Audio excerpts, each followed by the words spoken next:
Halo semuanya. Nah, pada pertemuan kali ini kita akan belajar tentang teks laporan perjalanan. Kalian pasti pernah melakukan perjalanan ke suatu tempat untuk berwisata atau keperluan lainnya, bukan? Kegiatan itu dapat kalian tuangkan dalam bentuk laporan perjalanan. Jadi teks laporan perjalanan itu apa sih? Nah, teks laporan perjalanan adalah tulisan yang berisi hasil dari kunjungan atau perjalanan ke suatu tempat. Nah, bentuk laporan ini bisa berupa perjalanan wisata, perjalanan dinas, kunjungan kekerabatan, dan petualangan. Nah, adapun syarat dari teks laporan perjalanan tersebut yaitu yang pertama, laporan perjalanan berisi fakta atau informasi berdasarkan pengamatan atau pengalaman orang yang melakukan perjalanan. Yang kedua, laporan perjalanan harus ditulis dalam bahasa Indonesia yang baik dan benar. Nah, laporan perjalanan dapat dituliskan dalam bentuk narasi atau karangan. Kalian tentu masih ingat kan dengan adik Simbah, yaitu apa, di mana, kapan, siapa, mengapa, dan bagaimana. Unsur-unsur dalam laporan perjalanan harus dapat menjawab pertanyaan-pertanyaan tersebut. Nah, adapun kerangka dari teks laporan perjalanan tersebut yaitu yang pertama ada judul, yang kedua awal atau pendahuluan, yang ketiga tengah atau isi, dan yang keempat adalah akhir atau penutup yang akan dijelaskan pada berikut ini. Nah, yang pertama itu ada judul. Jadi, mulailah dengan menuliskan judul laporan perjalanan. Tulislah judul laporan perjalanan yang menarik dan jelas sesuai dengan topik yang akan dibuat. Nah, yang kedua ada bagian awal atau pendahuluan. Nah, pada bagian awal atau pendahuluan ini dapat ditulis dengan satu paragraf. Itu ceritakan nama dan waktu perjalanan yang dilakukan, atau apa dan kapan, lalu kemudian orang yang ikut dalam perjalanan atau siapa, dan untuk apa perjalanan itu dilakukan, atau mengapa.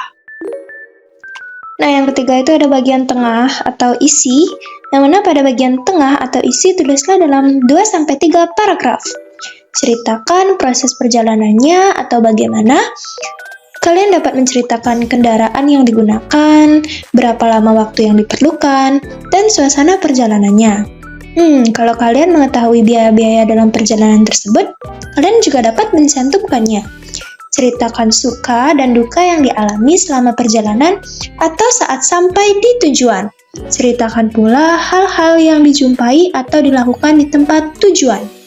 Nah, yang keempat yaitu bagian akhir atau penutup. Nah, pada bagian akhir atau penutup ini, sampaikan kesan yang kalian dapatkan dari perjalanan ini. Kalian juga dapat menyampaikan rencana atau saran untuk perjalanan selanjutnya.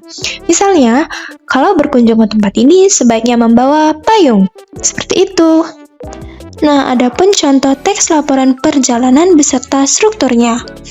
Itu yang pertama ada judul, yang mana judulnya kunjungan ke kebun binatang. Kemudian ada pendahuluan, yang mana pada hari Sabtu 25 November 2024, siswa kelas 4 SD ceria mengunjungi kebun binatang Surabaya. Tujuan kegiatan ini adalah untuk mengenal berbagai jenis hewan dan belajar pentingnya menjaga lingkungan. Selanjutnya ada isi laporannya, yaitu kami berkumpul di sekolah pukul 7 pagi. Guru memberikan pengarahan sebelum berangkat menggunakan bis pada pukul 7.30. Nah, kami tiba di kebun binatang Surabaya pada pukul 8.30.